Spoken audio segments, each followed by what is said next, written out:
In front of me is Honor 8X Max, and today I would like to show you how you can add photos to text message.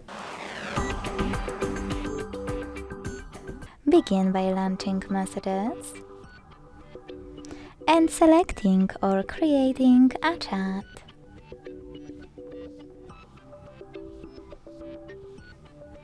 Then click on this plus at the bottom left corner, and to add an audio file, select More at the bottom right one.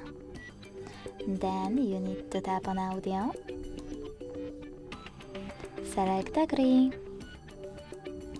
tap on your audio file, and to add it, use this check mark at the top right corner.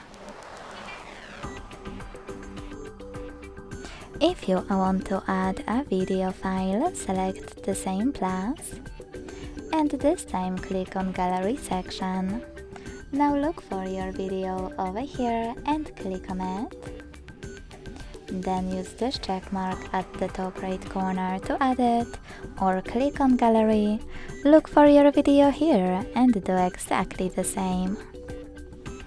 Thanks so much for watching. If you enjoyed this video, leave a like, comment and subscribe.